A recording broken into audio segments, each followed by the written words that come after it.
Please note, when watching this video, we do not intend to damage the reputation of the brand in any way.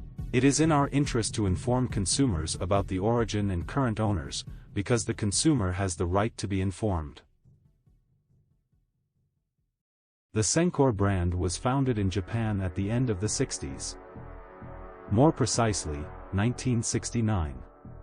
Until the end of 1989, it was an exclusively Japanese company, but it eventually went bankrupt.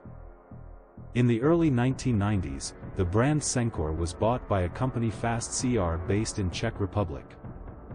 Fast CR, formerly Slugeria, owns the brands Sencor, Fieldman, Lamart, Yankee, Cattler, Buxton, Baby, Retlux, and Stell.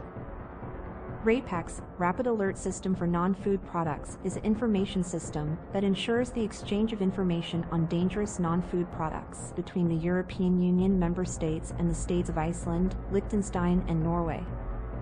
The aim of this warning system is to ensure that consumers do not get dangerous products that would threaten their health and safety. All dangerous consumer products that cause a serious risk to the health and safety of consumers must be reported to the RAPEX system.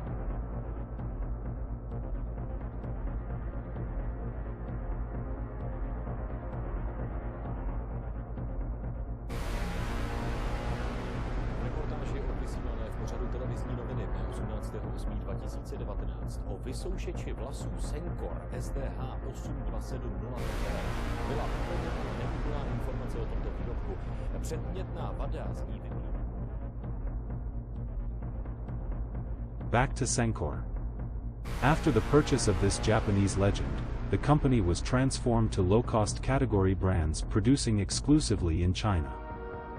It is therefore worrying that a Japanese brand has had nothing to do with Japanese for 30 years.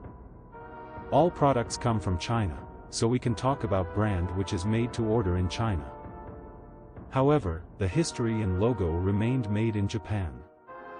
All components, however, they are made in China. The answer to the question, is Sencor Japanese? Simply not anymore.